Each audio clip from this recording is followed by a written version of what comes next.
YTN 라디오 이동희 뉴스 정면승부 3부 시작하겠습니다. 오늘 유시민 노무현재단 이사장과 홍준표 전 자유한국당 대표가 유튜브 공동방송을 통해 토론 배틀을 벌였죠. 진보 보수 대표 논객들의 토론 배틀에 안팎의 관심이 컸는데요. 유시민 이사장이 알릴레오, 홍준표 전 대표의 홍카콜라를 합쳐서 만든 일명 홍카레오 영상은 잠시 후 10시에 두 사람의 유튜브를 통해 공개된다고 합니다.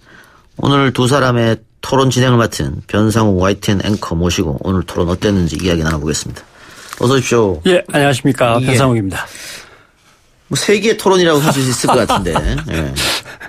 예. 그 각 진영을 대표하는 논객들 아니겠습니까? 예, 그렇죠. 예. 진행은 왜 변상욱일까?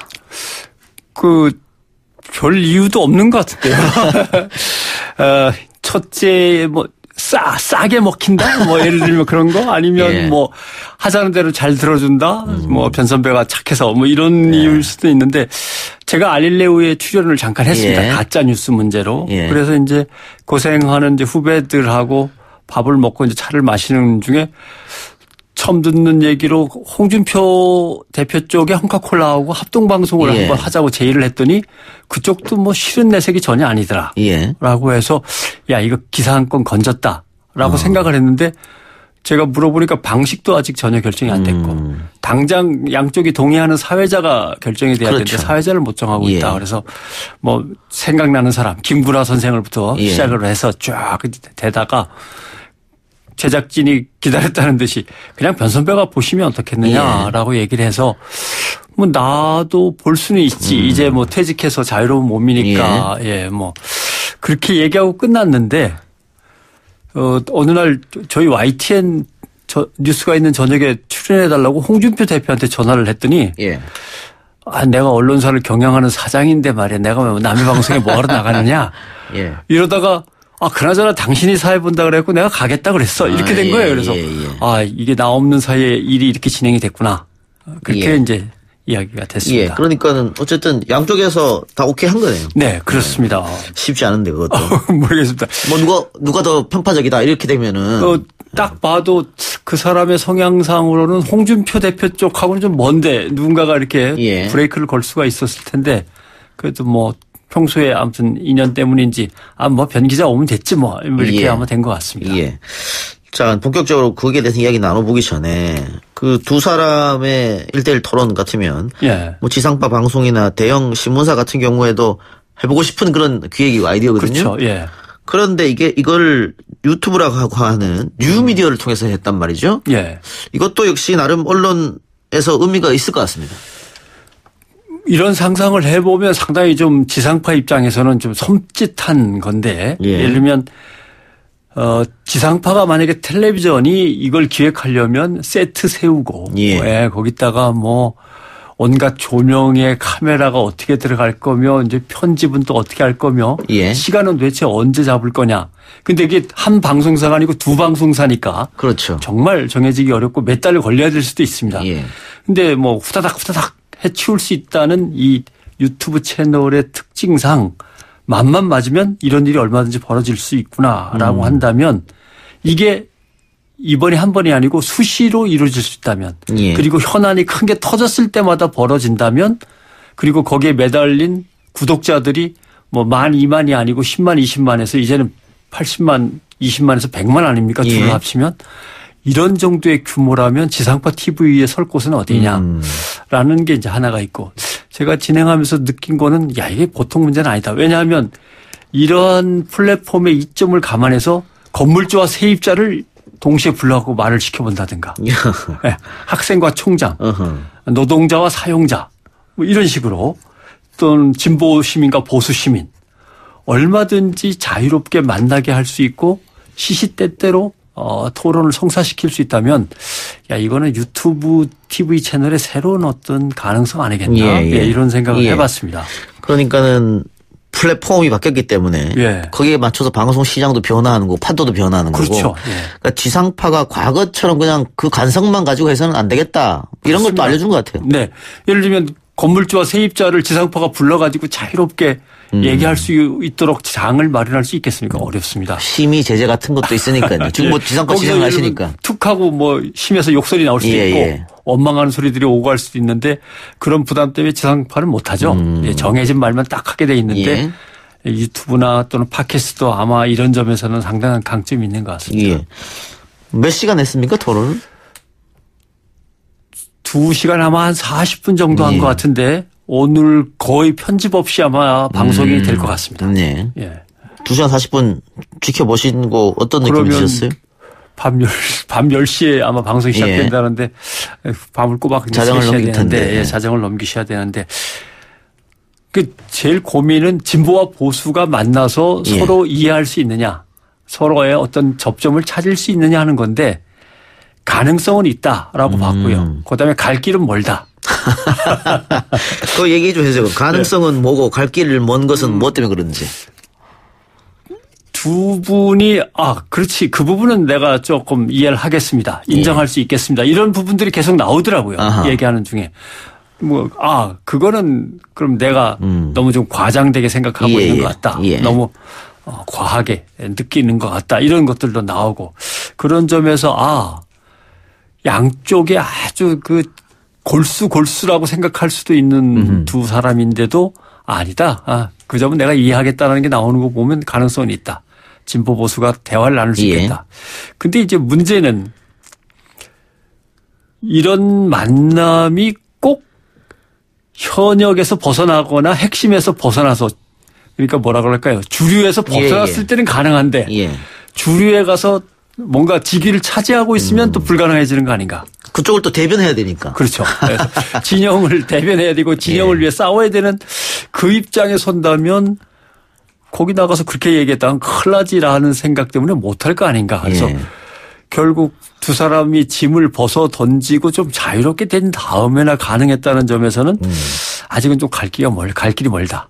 그리고 역시 두 사람이 도저히 이해점을 찾지 못하고 간격을 좁히지 못하는 그런 점들에 대해서는 저걸 어떻게 해결할 수 있을까, 해소할 수 있을까, 그것도 간격이 너무 커서 갈 길이 멀다 이런 생각을 했습니다. 2시간 40분 했는데 주제가 많았습니까?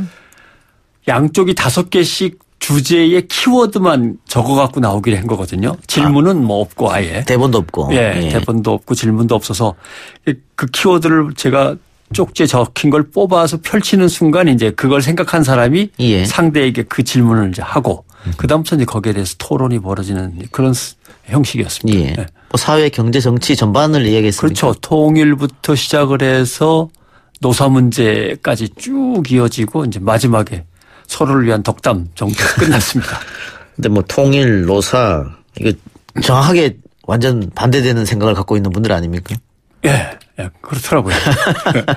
그러니까 예를 들면 김정은 위원장을 어디까지 믿을 수 있냐? 애당초 믿을 수 없다와 살살 설득하고 구슬리면 얼마든지 믿을 수 있는 세력으로 돌변할 수 있는 것이다. 그걸 트럼프가 하고 있지 않냐? 와 아니다 저러다 뒤통수 맞을 것이다.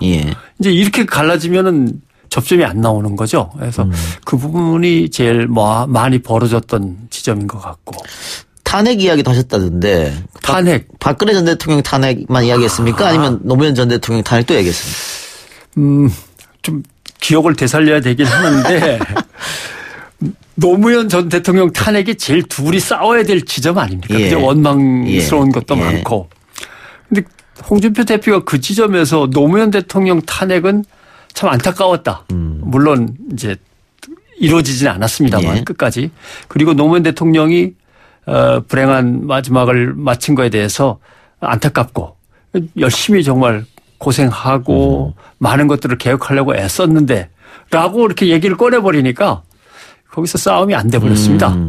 어느 정도 그러면 홍준표 대표가 노 전 대통령에 대해서는 인정하고 넘어갔네요. 인정하고 아니면 아방궁 뭐 발언 얘기가 나올까봐 미리 그냥 거기서 선을 그어버렸는지는 모르겠습니다만. 그리고 이제 박근혜 전 대통령 탄핵 이 부분은 이제 유시민 이사장 쪽이 박근혜 대통령에 대한 탄핵은 너무나 정당하지 요새 나오는 얘기로 봐서 이렇게 나와야 되는 건데 홍준표 대표가 먼저 꺼내버렸습니다. 그래서 유시민 이사장이 리더십이란 얘기를 이제 키워드로 꺼내니까 보수의 리더십은 대체 뭐냐라고 하니까 보수의 리더십, 특히 자유한국당의 리더십은 박근혜 대통령 탄핵에 의해서 무너졌다. 예. 왜냐하면 친박, 비박, 반박, 진골박, 그다음에 성골박 해갖고 막 갈라지면서 자유한국당 보수의 리더십은 박근혜 전 대통령 탄핵이라는 그 지점에서 무너져서 박근혜 전 대통령 탄핵이라는 과거의 그림자를 벗어 던지고 넘어서야만 새로운 리더십이 탄탄하게 구성이 되는데 아직도 박근혜 대통령 탄핵 때 너 나쁜 짓 했지, 너 반대했지, 너는 찬성했지 하고 편갈라 싸우는 게 보수 진영 리더십의 가장 큰 문제다. 그렇게 지적을 하더라고요. 그래서 결국 탄핵이란 두 케이스가 등장했는데 서로 이렇게 반박할 거 없이 끝나버렸습니다. 치열한 접전은 없었다. 네. 예. 우리가 흔히 올드 미디어에서는 정통, 엄숙, 정보 이런 쪽을 소중히 여기는데 네. 뉴 미디어는 이런 것은 기본으로 깔고 가더라도 재미가 빠지면 안 본단 말이죠. 예. 금방금방 들어갔다 나오기 때문에 보시는 시청자분들이 2시간 40분 진행하면서 재미면 어땠습니까? 저는 별 재미 없었습니다. 왜냐하면 두 양반에 대한 이제 기사가 실릴 때마다 그다음에 양쪽 방송을 이제 수시로 듣고 했기 때문에 이 지점에서는 이 양반이 이 얘기를 할 거고 이 지점은 이 양반이 이렇게 설명할 거고가 이제 머릿속에 대충 그려져 있으니까 거기서 벗어나지를 않으니까 사회자로서는 어떻게 보면 편하게 진행은 되지만 재미는 좀 덜한 이런 거고 그다음에 조금 더 솔직하게 이제 나간다고 하는 게 대권 문제 같은 건데 근데 유시민 이사장은 절대 생각 네버 노웨이 아웃 이런 식으로 나가니까 할 말이 없고 홍준표 대표는 나는 지금은 불펜에서 몸을 좀 풀고 있지만 던지고 있는 투수가 잘 못하면 나도 준비는 또 해야지 이런 정도 하니까 둘이 너무 분명하게 얘기를 하시니까 그것도 이렇게 큰 쟁점이 안 되더라고요. 현 정부가 잘하느냐 못하느냐 이걸로 가지고는 세게 붙었을 것 같은데요? 그 점 세게 붙었죠. 홍준표 대표가 오히려 공을 세게 던졌습니다. 문재인 수석 때 그러니까 청와대에서 이제 수석 비서관으로 있을 때, 그 다음에 대통령 후보 때, 정말 합리적이고, 말끔한, 좋은 정치인이구나라는 생각을 했는데, 요새 와서는 이렇게 야당을 왜 몰아치냐. 그 야당을 갖다가 이렇게 뭔가 이렇게 억압하고 짓누르느냐. 이제 이렇게 해서 이제 공격이 시작됐고, 유시민 이사장은 뭘 갖고 눌러대는지 이해를 못 하겠다라고 하는 얘기고, 아니, 지난번에만 해도 5.18 가지고서 이 독재의 후예라고 그러지 않았느냐라고 하니까 유시민 이사장은 전두환 정권의 그 폭거와 그 유혈 진압을 옹호하는 사람들을 가지고 전두환 독재의 후예라고 한 거지 자유한국당을 지칭한 게 아니지 않느냐 이렇게 하고 홍준표 대표는 결국 그 얘기는 지금 자기들의 발목을 잡고 있는 자유한국당을 겨냥하는 거 아니냐. 거기에서 조금 거세게 두 분이 충돌을 하더라고요. 알겠습니다. 우리 예스앱으로 김진영님께서 스포 너무 많이 하시는 거 아닙니까? 그래서 그만하겠습니다. 그만하고 다른 질문 한번 여쭤보죠. 지금은 퇴사하셨습니다만 CBS에 계셨잖아요. 그런데 최근에 자유한국당이 CBS를 좀 강하게 비판했습니다. 너무 친정부 성향으로 하는 거 아니냐 이렇게 음모론을 이제 주장했거든요. 여기에 이제 CBS 노조가 발끈해서 성명서를 냈던 것 같은데요. 어떻게 보십니까? CBS는 친정부적이라고 하는 표현은 잘 안 맞는 것 같고요. 다만 개혁적이라고 하는 표현은 쓸 수밖에 없는 건데 만약에 CBS의 논조가 불편했다면은 개혁이 너무 빨리 간다거나 너무 개혁 일변도로 가서 피곤하다거나 하는 걸 느끼시는 분들이 아마 그렇게 생각하지 않았을까요? CBS의 두 가지 축은 하나는 민주사회, 하나는 인간적인 사회 두 개거든요. 인간화와 민주화. 그래서 개혁적이고 그 개혁에 벗어나거나 호응하지 않는 세력에 대해서 비판적일 때는 또 비판합니다만은 다만 이런 게 있는 것 같습니다. 퇴사했다고 막 이렇게 남의 회사 참 얘기해도 되나. 제가 늘 후배들한테 안타까워하면서 이렇게 해보자고 했던 건데 누구를 비판하거나 이렇게 후려칠 때 근거를 딱 준비했다가 그냥 한 방에 그냥 쓰러뜨리는 이런 걸 저도 원하고 다들 하고 싶어 하는데 여건상 그게 잘 안 될 때가 있습니다.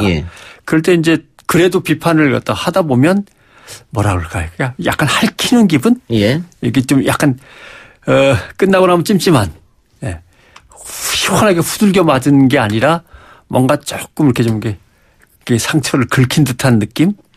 그런 것 때문에 좀 기분 나빠하시는 분들은 많이 계신데 뭐 그런 얘기가 어디에서부터 시작이 되는지 모르겠습니다만은 친정부적이라기보다는 친개혁적이다. 자유한국당의 정확한 워딩은 문재인 정권은 사건이 터지면 제3자가 페이스북을 통해 입장을 내고 다음 날 김현정의 뉴스쇼를 통해서 억울함을 호소한다. 마치 대응 매뉴얼이 존재하는 것 같다. 이렇게 뭐 CBS 전체는 아니고 김현정의 뉴스쇼를 꼭 찍어서 얘기했어요. 그런데 김현정의 뉴스쇼도 함께 하셨으니까. 대응 매뉴얼이라는 건 전혀 존재하지 않고요. 그냥 난상 토론을 통해서 서로가 섭외하고 싶은 사람, 이야기하고 싶은 주제들을 놓고 거기에서 이제 결정되는 대로 보도국의 협조를 얻어서 섭외도 하고 내용을 확보하는 건데 매뉴얼 같은 건 전혀 없고요. 그다음에 전체적인 청취자의 흐름 자체는 진보 진영 쪽이 좀 많습니다.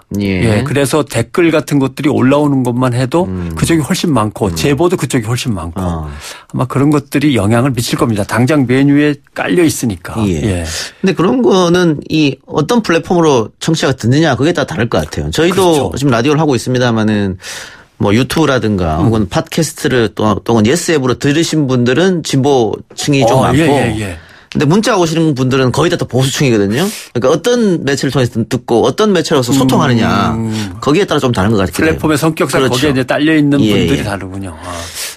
느끼는 바입니다. 알겠습니다. 지금 어쨌든 잠시 이제 7시 30분부터 뉴스가 이제 방송 생방송 시작하지 않습니까? 이제 한 두 달도 안 된 것 같은데 어떠세요? 뭐 적응하는데 아직도 뭐 인턴 사원처럼 열심히 일하고 있습니다. TV라는 프레임하고 이제 알고리즘에 적응하는 게 좀 어려웠고, 그 다음에 YTN이라고 하는 매체의 성격과 거기에 지금 말씀하신 거기에 달려 있는 애청자들과 시청자들의 성격을 파악하는데 아직 좀 낯설고 그런 것 같은데 지금 지적해 주신 게 많은 거 아니에요. 케이블로 보시는 분들은 아까도 연배도 좀 높고 약간 성향상 이쪽이시고 유튜브나 팟캐스트 이런 거 라디오 쪽으로 하시는 분들은 좀 이쪽에 약간 치우쳐 있고 그래서 그리고 뉴스를 어떤 뉴스를 원하시는 건가 도대체라고 하는데 저는 좀 자세하게 맥락을 해설해 드리고 이런 거를 원하신다고 생각을 했는데 또 어떤 분들은 그날의 것들을 착착착 요약을 좀 잘해 줬으면 이런 걸 원하시는 분들도 계신 것 같고. 모든 청취자의 니즈를 다 채울 수는 없는데 혹시 오마이뉴스에서 이 변상욱의 뉴스가 있는 저녁 비판한 기사 보셨습니까? 정확하게 얘기하면 어디 한번 실린 걸 오마이뉴스에 한번 다시 실으셨더라고요. 그래서 변상욱의 뉴스쇼에는 저녁에 있는 뉴스인지 뉴스가 있는 저녁에는 변상욱이 없더라. 변상욱이 보이지 않는다. 그건 아마 초기 한 사흘이나 나흘 정도를 들으시고 썼더라고요. 그래서 그 이후에 계속 변화를 줬기 때문에 지금은 좀 많이 달라져는 있고요. 더 달라지는 거는 한 2달쯤 한 다음에 아마 조금 포맷 개편 자체를 해야 될 것 같은 느낌이 듭니다. 준비는 하고 있습니다. 어쨌든 기대를 많이 하고 계시니까 청취자들도. 고맙습니다. 저희 뭐 TV하고 라디오 같이 나가는데 그 라디오에도 굉장히 좋은 반응이 있었다고. 그렇습니다. 이제 끝날 시간 다 됐으니까 혹시 홍카레오 두 번째 방송도 준비하고 있답니까? 홍카레오 두 번째 방송 하겠냐고 마지막에서 두 번째 질문으로 물었는데 둘 다 지금 답할 수는 없다. 일단 반응을 보고 결정하겠다라고 했고 아까 지적하신 김현정의 뉴스쇼의 김현정 앵커는 두 번째는 뭐 저도 볼 수 있습니다 하고 자기도 자신 있게 한번 사회를 보겠다고 나섰기 때문에 글쎄요. 반응만 좋으면 두 번째도 성사될 것 같습니다. 그래요. 알겠습니다. 오늘 변상욱 앵커 인터뷰는 여기까지만 하죠. 수고하셨습니다. 고맙습니다.